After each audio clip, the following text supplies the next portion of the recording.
Hello and welcome back to the latest Think Business podcast powered by Bank of Ireland.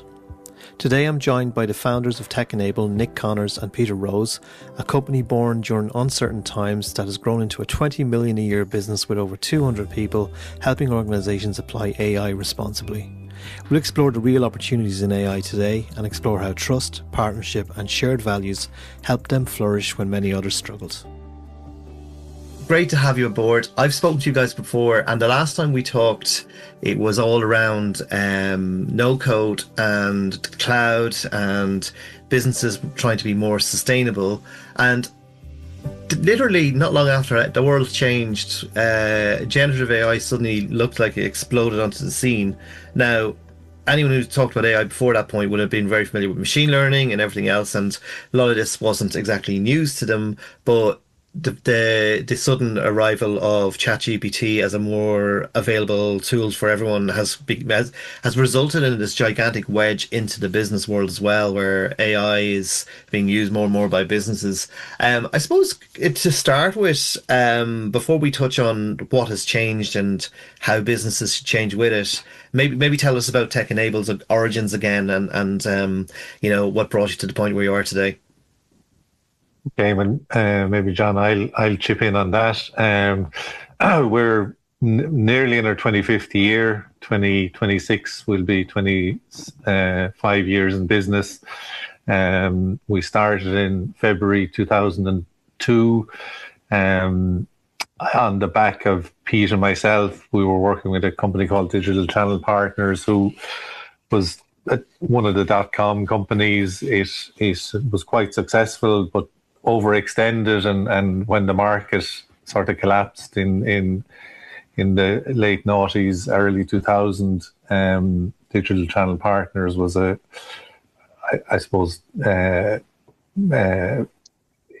was affected by quite badly, and it went into examinership and then receivership. And Pete and myself, we were working with a good bunch of engineers in Digital Channel Partners. We were all losing our jobs, so we decided to get together, and there was a number of customers, 9 in total, that had quite significant projects running, and so they were happy to work with us to deliver those projects, and that's how we started TEKenable. So we had a small team, Pete and myself. And I suppose the origin of the business, still the core of it is still really has lasted at 25 years, which is, at the core, we're technologists, so we're a technology company, and the changes that have happened in those 25 years have been significant. Probably not as quick in the first 10, 12 years, but in the last 10 years, it's probably been a tornado or a significant change, and we've had to keep ahead of that, not keep up with it, but we've had to keep ahead of it for our customers, so our customers depend on us to give them trusted advice and trusted guidance, and to untangle AI and all that's there, and bring them what's practical, what they can bring into their business and deliver. Yeah, what I like about TEKenable is you guys seem to move elegantly with the trends, and I'm sure there's more. It's not as easy as it sounds. When I make that sound a lot easier than it probably is, but you have, in fairness to you, really, jumped on major trends, when it comes to things like the cloud, SaaS, low code, no code.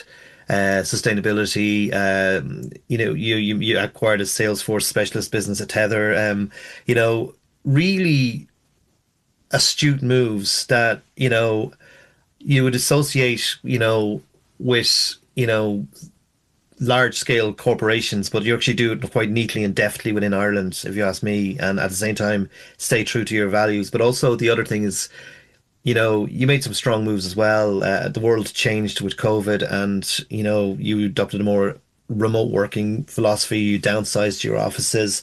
There seems to be an element of great adventure and fun about how you go do things rather than getting caught up in your own, this is a business and we've got loads of mouths to feed, but at the same time you're able to go with the strength of your convictions. Yeah, Pete, and I'll let you in a second, but maybe on that, because I suppose we're, at the core, and you know this, John, every technologist, they're interested in what's happening around them, not just on what's happening today. They're always looking at what's new and so that makes it a little bit easier for us to adapt and change because everyone is naturally inquisitive. And I think we encourage that with our staff, with our people, and that, it's not just willy-nilly. We do have people dedicated to looking at the new stuff that's coming out and what, I suppose, what direction we take. So, but I think it's exciting for people, the change. For some people we've had over the years, they've left us because they just can't handle that type of change or that, that environment. But the people we have love, I think, what they do, love the new, the new stuff that's coming down the line. So it's fresh. You couldn't say that what we do is boring, but it's not for everyone. We've a very high retention rate in our staff. We rarely lose people. But generally we lose people in the first 6 months. They come and join and say, God, these crowd are crazy, this isn't the environment I want to be in. But those that come and enjoy it, they love it and they stay, So, Pete, I'll let you come in on that. Yeah, I'd agree with all of that, but yeah, I mean, what you're describing was the sort of the swan with the feet paddling furiously under the water. It might appear that we switch seamlessly from cloud to low code to AI, but part of the secret of that actually to appear to do it seamlessly is to do it very early. And so we see the trends, and it's more than a trend. We see the business value it can bring to our customers early, before it's actually capable of bringing that business value in any real mature fashion. We then start to build teams around it, and we start to look at it, and we start to try it out and get familiar with it, and build a degree of expertise in it. And then when it becomes a thing, something that is actually deliverable and delivers business value to our customers and to ourselves, we will adopt it. And that will appear to the outside world as though we suddenly popped up with a high level of competence and capability at the right time. But in practice, we've been working on that. So AI, for example, we've been working on large language models since the very first one appeared, the OpenAI model. And we built a team and said, this is interesting, what can it do? But nobody else was looking at it. ChatGPT hadn't appeared at that time yet, etc. So it's really important to get in there early. And that means that some of these things will go nowhere. We'll look at them and discard them. That's the whole purpose of our innovation lab, is to do exactly that. What is going to deliver value, and what is actually just a fizz pop that's going to appear and vanish. And that's the thing, like AI has come along like a lightning bolt, in the sense that people are acting like it's new. It's not new, as you point out. You've been building large language models. It's just that somebody managed to package up and make it more consumable to consumers. And that's what they've done. And ever since then, if you look at what's going on in the Irish business world, every organization, every desktop has access to, in a lot of cases, Microsoft's Copilot, or, Google's Gemini, and all these companies are, trying to change how we work. And I often think a lot of people have been already given the guns and bullets before they've been given any training on how to use them. And I think in a lot of ways, workers are probably far more ahead than their managers actually realize in terms of how they're using it. And I certainly noticed a lot more of my emails from people are more polite because people are using ChatGPT or whatever to tidy up how they do things. But so if you can sum up in your own feelings and ways of how this revolution might be different to previous revolutions, or is it just another revolution? We've had different things. We've had the onset of the internet. We've had, Windows making computers more easy to use. We've had the cloud, we've had iPhone, we've had all the different, milestones along the way. But what's different about this one, and will it change everything? I think speed of adoption Hmm. in 3 words. It's if you look at the speed, and you were right, John. The advent of ChatGPT was a genius move by OpenAI, because it took what was quite a deep and complex technology and made it easily accessible to the masses. Possibly the best example of actually a public facing launch driving and pulling business behind it. To a certain extent, mobile phones did the same thing. People got mobile phones for convenience, and businesses then populated them with apps and services, and made their websites responsive so they could be viewed, and so on and so forth. But that drag along was quite slow, whereas AI has come into businesses from outside, from the personal use market, of people coming in and saying, "Oh, look, there's something really well going on here that you need to be able to look at it. We've never seen anything like this before." Hmm. But it's the businesses then try to adopt that, but they haven't had the frameworks or the ways of thinking about it to actually adopt it in the main. So we're seeing a lot of what we call technology toys being created, where an organization will go look at AI and say, "Oh, we think we can do this with it." And the technology is driving I think, the technology's good at this, so let's see if we can do this for us. They create a technology toy that doesn't affect any real process change for them. They see no business benefit or little business benefit from it, and then it gets discarded, and they say, "Oh, well, AI is, not giving me anything." It's the wrong approach. So what it should be done is, it's just like any traditional technology project. It should be business driven. Hmm. It needs a business case around it. It needs a business driver for it. It needs a business sponsor for it. And it needs to take account of not just the technology. It can't be a technology-driven project. It needs to take account of change management within the organization. So your process needs to change. Process doesn't change, you've got a technology toy. So a lot of businesses are distracting themselves with things that kind of may go nowhere, really. If you go back to, let's say, cloud adoption 15, 20 years ago, I mean, most businesses back then were very happy to see, a piece of kit sitting in the corner, and absolutely no way would they put it into a data center, or, cloud wasn't even there. You were so. And you look now. If you said to someone, "Well, I want to take your business software and sit it under a desk here," I mean, they think you were doolally, So in the space of 15, 20 years, that education and that, I suppose, understanding, it takes a little while. And I think that's where we are with AI. It's going to take probably 2 or 3 years to get it adopted into businesses, that everyone understands it and its capability. And it's a bit like the early days of cloud, I think. But the difference is, I think AI, whereas cloud was very much a technology type phenomenon, this AI is across, your business, your employees, across the whole gamut, and so it's probably harder to get everyone educated and understanding as to how this will affect and help my business, but it will happen. And then I guarantee you, in 2, 3, 4 years' time, it'll be like electricity. You just turn it on, or water, turn on a tap. People will adapt so quickly to it, and especially, I suppose, the younger generation as well, that they're using it every day on their phones. Whereas probably the cohort, senior management of a certain age, probably are a little bit more reticent, like cloud was 20 years ago.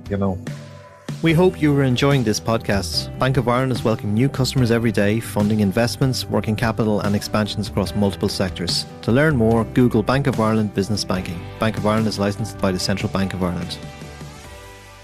But the interesting thing is, right, so first of all, anyone who says they aren't using AI is a liar, because everyone's using it, whether you like it or not. They're using it, and it's giving them superpowers.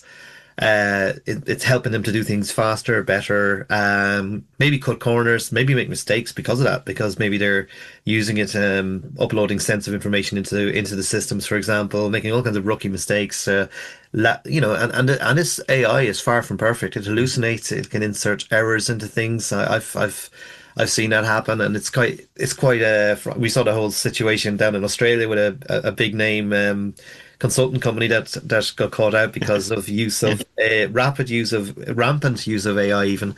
But then again, I come to think of philosophically about it. There are kids born today who will only ever know a world where AI exists, for example. In the same way, there are kids born in the last 20 years who only ever known that say, the internet exists, born on the web, as they call them.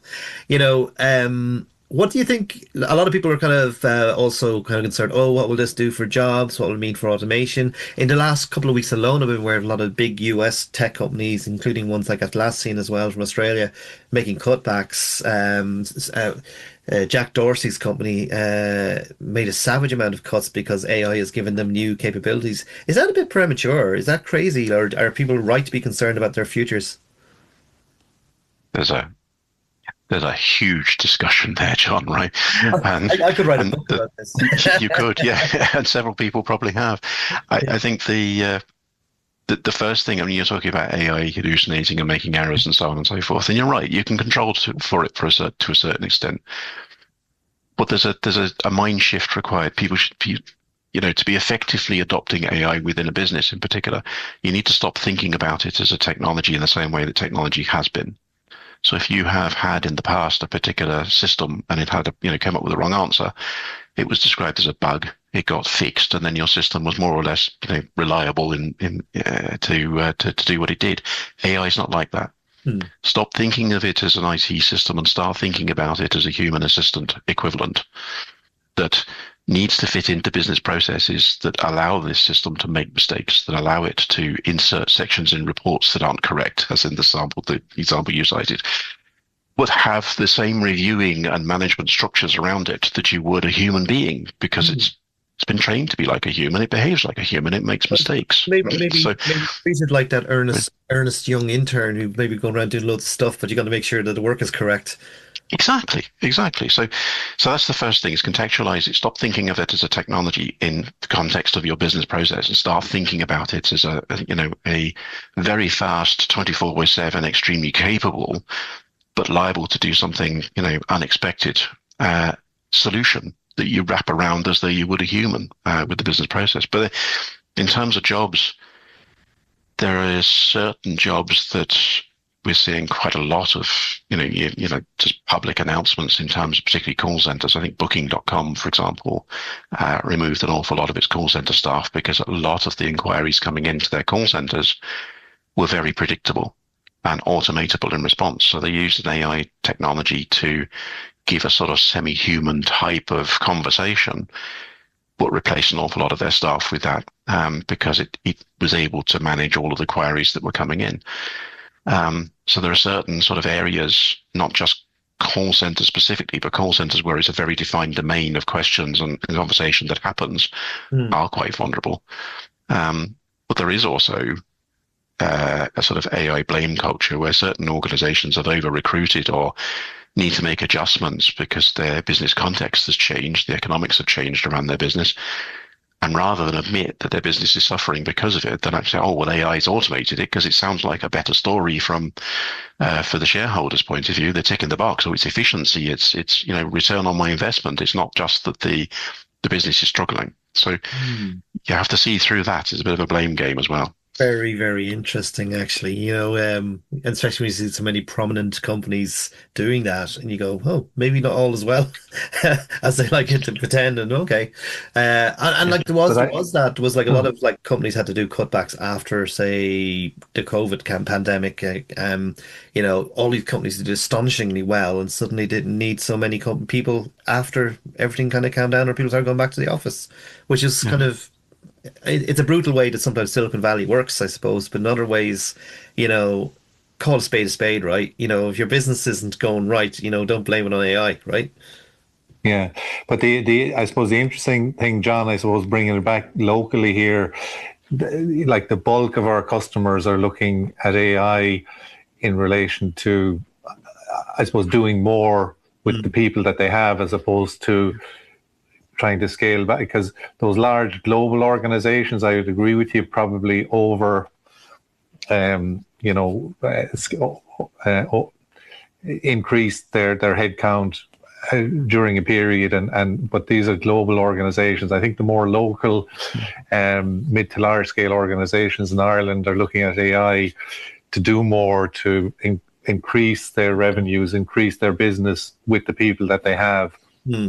And improve their customer experience, because personalization at scale, for example, of communications becomes possible, and so on. So things that they're enabling things that they couldn't have done before, no matter how many humans they'd employed. But Nick's right, yes, they're retaining the workforce and enabling them to do more. Yeah, because ironically, well, all that's happening, if you look closely at what's happening in Ireland, IDA Ireland has had a bumper year, and it's continuing to bring in new companies all the time. So, maybe things aren't as bad as they seem either. Like there are companies expanding and growing, and Ireland seems still to be the place. And certainly we're trying to make a lot of moves around things like data centers and electricity supply to make sure the country can support that new epoch of technology. But I suppose two things for both of you is one, how do you think AI could benefit a country like Ireland from the point of view of continuing to keep on making it an attractive place to invest, but also to grow and scale our own companies, but also what the latest chapter will mean for your own company, and where you see you guys driving the company? Nick? I look, it's critical to any technology services business like us, and what we're seeing is that within the software and the platforms that we're delivering, AI now is embedded in all of these solutions. So you go right at the front end, companies that have sales capability, the CRMs, the marketing elements of it, the servicing element, the back office element, all of that now has AI embedded. The finance element is a huge piece. So AI now is embedded in this, and users, employees are using AI within the software, and gradually getting to understand and know what this is about. So it's making life easier to adopt it and to use it, as opposed to this AI thing out here. We need to pull it in, and how do we use it?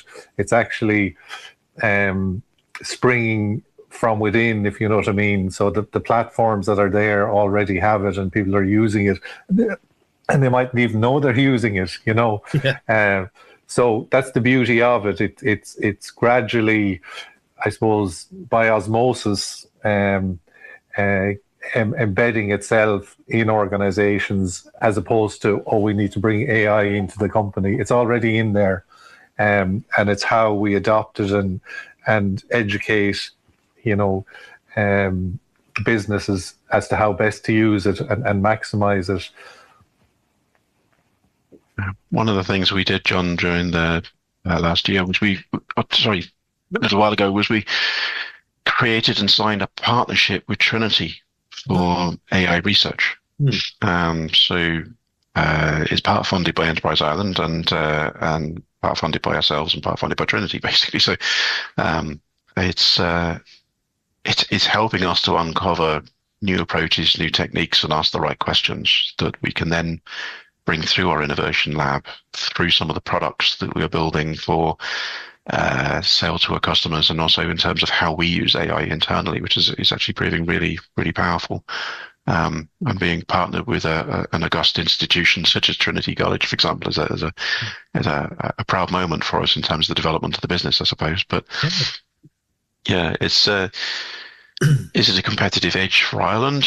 It could be, but not so much necessarily perhaps in the provision of data center services. That's a commodity, more or less. You can build them pretty much anywhere, and colder countries have an advantage in terms of cooling, and countries with a high renewables generation capability would be a better place to power them. But can we create a leadership position in terms of intellectual property and understanding how to use this, putting the right guardrails around it. Absolutely. Yeah. And can I ask you, because one of the things that struck me, and you mentioned it there actually when you said uh, partnering with an organization like Trinity is a lovely development for a company that, when you think about it, 25 years ago or more or thereabouts, was on the brink, and the business had, emerged from a previous collapsed business, and clients stuck with you, and and what I find really nice is the fact that your passion and curiosity around technology is undimmed. And sometimes I've talked to you about the realities of running a business and scaling through tough times, scaling through adversity. But just to conclude, tell us how it feels, after how long? 24 years since the dot-com crash. It's 26 years since the dot-com crash officially, but I don't think it really echoed into Ireland until around 2002 thereabouts. But in the years since then, and what you've accomplished, keeping the business together, working together all that time, tell us how it feels to be where you're at today. It's hugely exciting. I mean, I've Pete and myself sort of back in 2002 sitting in we're sitting in a little office in Ballymun over a print vat. Thought that we'd have over 200 staff and doing 20 million turnover. I think we wouldn't have believed it, but the ethos, I think, has helped us to grow, and the people we have, like the bulk of the people that we had back then, are still with us. And ironically, we've a good few people that have left us and come back to us. Which is a weird thing. I hadn't seen it before in organizations, but we've at least 4 or 5 people that have said, "Oh, I want to move on. I want to see something else." They went somewhere else for 4 or 5 years and they came back to us. So we must be doing something right. And the other side of it is, I suppose, some of our customers, were just talking about one or two of them there, Pete, the other day. They're with us over 20 years, which that's quite a long time, because in the I suppose the IT technology space, longevity in that, people want change, but they're happy that we're changing and bringing new ideas back to them and working with them. So I suppose age-wise, I jump out of bed in the morning and I'm excited. What's new today? What can we do? And I think Pete is the same. That's what keeps us going, and I suppose loving the change and being able to adapt and adopt it and bring the best of that back to our customers and say, look, we've looked at this, we think this will work for you, and that's really exciting when you do bring it back and it does work, and most of the time it works, So it is exciting. I can't retire from this, John. My wife has told me that if I ever retire and stay at home, she's going to divorce me. I'm absolutely terrible at golf, so I don't have much, that's not an option. And I absolutely love the exploration, the journey, the challenges. And yes, there are ups and downs in it, but the downs allow you to appreciate the ups even more. And there are more ups than downs. Yeah, it's been a very exciting ride, and it will continue, I think. Brilliant. Well, with that, Peter Rose and Nick Connors, always a pleasure. I have to say, your freshness and vitality and curiosity are the hallmarks of why I think TEKenable has gotten to where it is. I think you said there, Nick, 200 people and over 20 million revenues. Did I hear that right? Yeah. That's incredible. That's right, John. From two guys who were sitting in a tiny office in Ballymun more than 24 years ago. Yeah, exactly. Well done, Thank you, John. Thanks for your time. Really appreciate it. Thank you. We trust that you enjoyed this podcast and found it informative. Bank of Ireland is welcoming new customers every day, funding investments, working capital and expansions across multiple sectors. To learn more, Google Bank of Ireland Business Banking. Bank of Ireland is licensed by the Central Bank of Ireland.